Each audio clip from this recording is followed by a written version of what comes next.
Voilà le résultat final de mes grilled cheese ou croque-monsieur. Donc, ils sont assez particuliers dans le sens que ce n'est pas fait avec du pain, mais plutôt avec du poulet.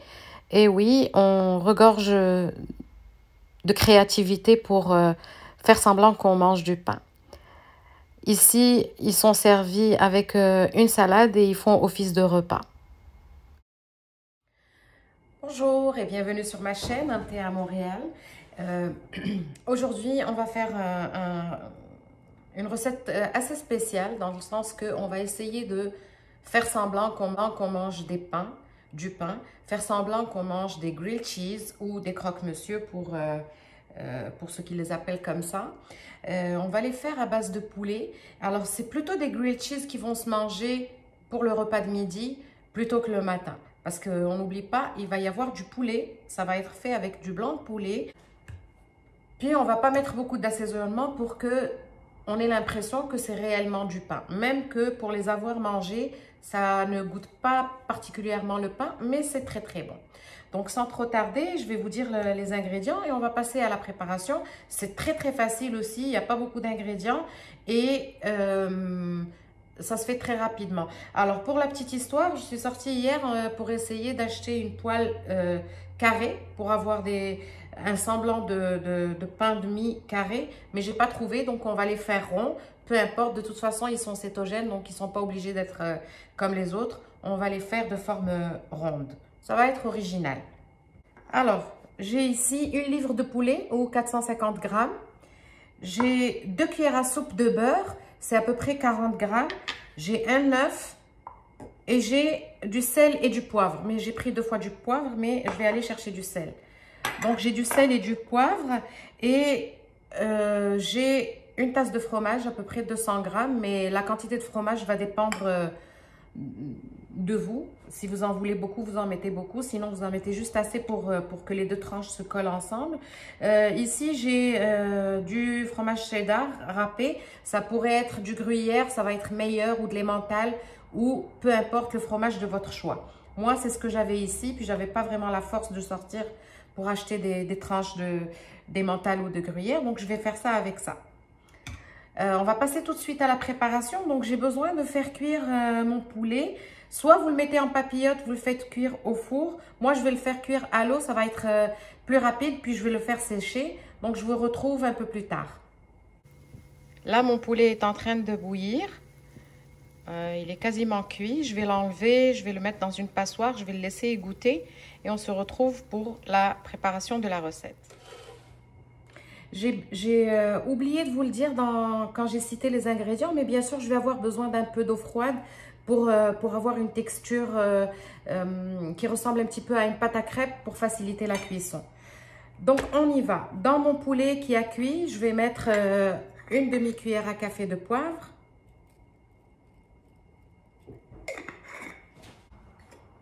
Une demi-cuillère à café de sel.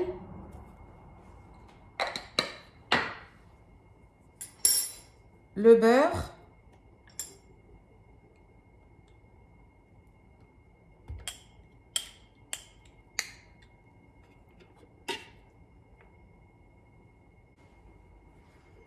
Et pour finir, l'œuf.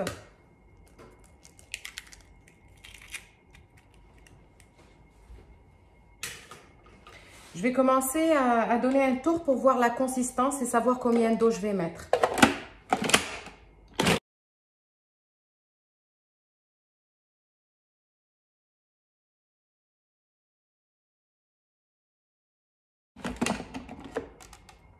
Bon, je vais rajouter petit à petit l'eau. Alors, je vais commencer par 2 cuillères à soupe.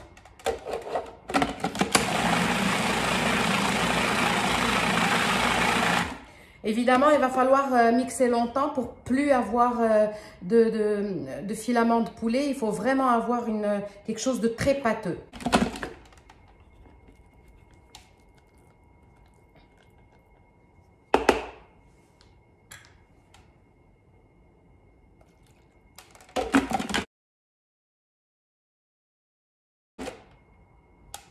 Alors, ça commence un peu, mais c'est encore assez épais. En barre d'infos, je vais vous mettre la quantité exacte d'eau que j'ai utilisée.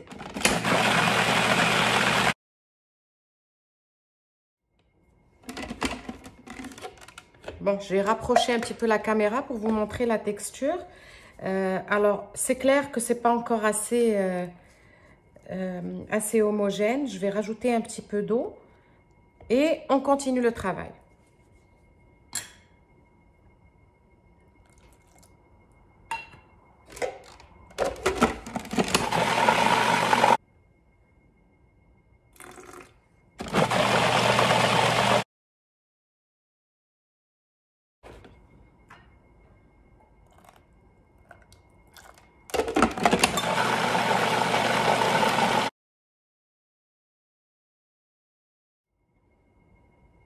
Donc finalement, j'ai eu besoin de la demi-tasse entière d'eau froide. C'est l'équivalent de 250 millilitres. Regardez la consistance. C'est comme une pâte à crêpes un peu épaisse. Voilà. Je vais la transvaser dans un contenant qui va me faciliter la cuisson.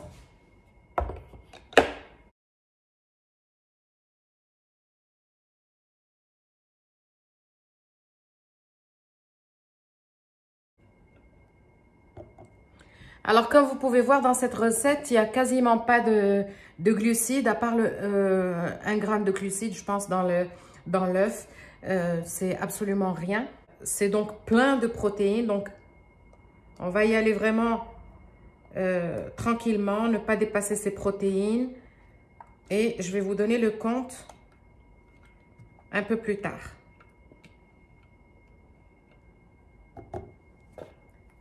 Je vais passer à la cuisson. Comme je vous ai expliqué, j'ai une poêle ronde.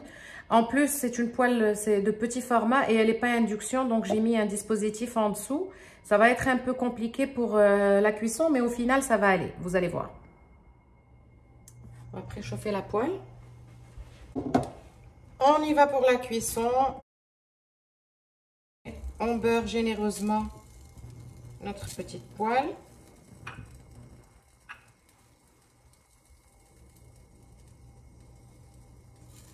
Puis, dès qu'elle est chaude, on va y aller.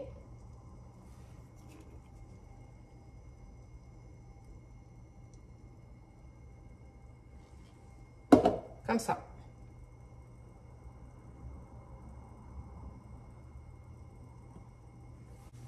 On va attendre que ça cuise bien en dessous. C'est sûr que ça aurait été plus facile si ma cuisinière n'était pas à induction et que ma poêle était en contact direct avec le feu. Mais là, bon, on va faire ce qu'on peut. La poêle n'est pas, à induction, donc j'ai mis le dispositif en dessous. Et voilà, ça commence à cuire.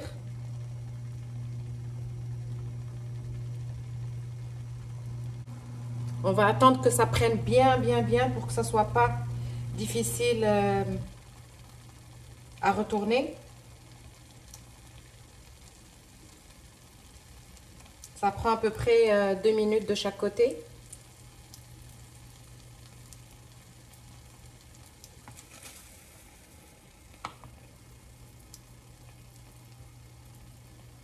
Bon, voilà. Je vous avais dit que ça allait être compliqué. On va la déplacer ici.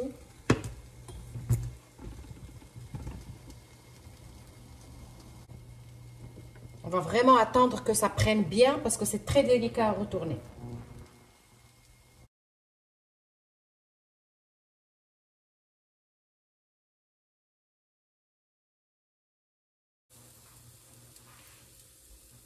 Et voilà, donc je pense qu'elle est assez dorée en dessous. Je vais la retourner. Et ça, c'est vraiment la partie, c'est la seule difficulté de la recette, c'est de la retourner sans la casser. Moi, ce que je vais faire, c'est que je vais carrément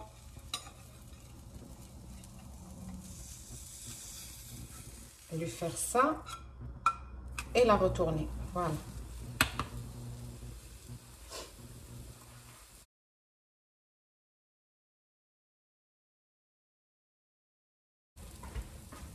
Je vais même rajouter un petit peu de beurre, comme ça sur les côtés. Il va forcément aller en dessous. Voilà. Pour être sûr qu'elle soit dorée aussi de l'autre côté.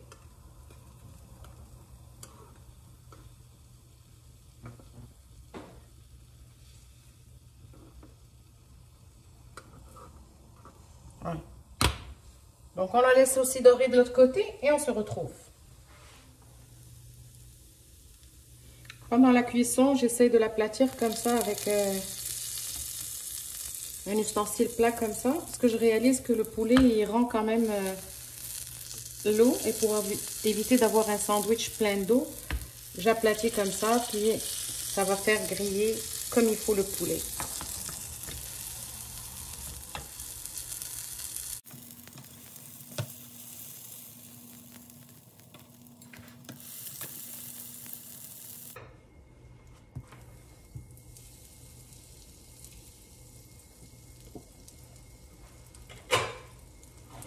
On continue la cuisson. On va mettre une quantité à peu près 4 cuillères à soupe. On les aplatit bien là-dedans. Et pour la cuisson, il va falloir vraiment être très patient. C'est du poulet et de l'eau, donc pour que ça prenne, on va vraiment attendre que le beurre les grille en dessous et qu'il soit quasiment cuit de l'autre côté. Donc, je vous retrouve quand je veux la retourner. Alors, l'idée, c'est d'attendre qu'elle soit complètement cuite en dessous pour la retourner, pour éviter de la casser.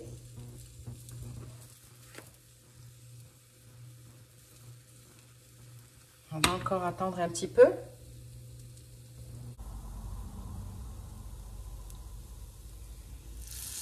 Alors, je vais continuer la cuisson de tous mes grilled cheese.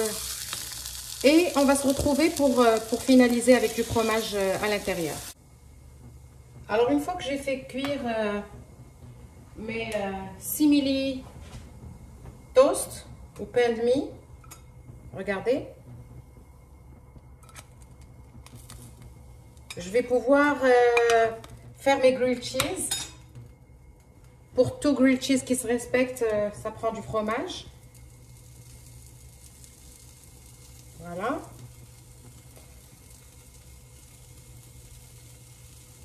J'ai encore de la pâte de poulet à faire cuire, mais disons que je voulais finir la recette.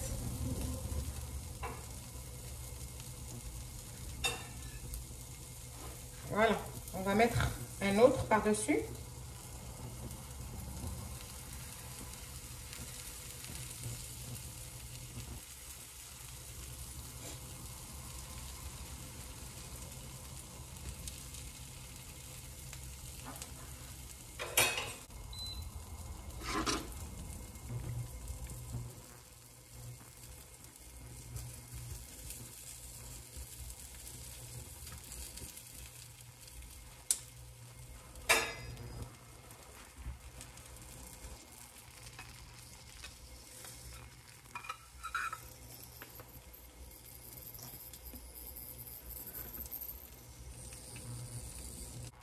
Voilà, je pense que le fromage est fondu à l'intérieur. Là, les déclinaisons sont infinies. Vous pouvez mettre du jambon dessus si vous mangez ça. Vous pouvez mettre de la laitue à l'intérieur, de la tomate, comme vous voulez. Moi, ça, c'est mon repas. Donc, je vais le manger avec une salade. Et évidemment, ce n'est pas un petit déjeuner, c'est un repas à midi. Et c'est très bon. C'est tout ce que je peux vous dire. Alors, mon grilled cheese est là.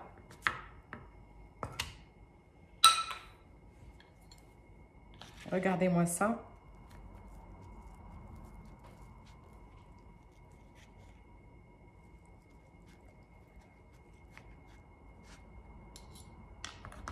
Voilà.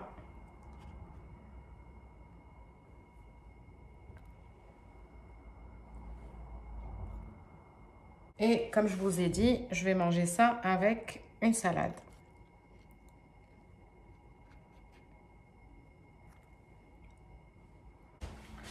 Avec une bonne cuillère de mayonnaise pour ma salade et pour rajouter du gras.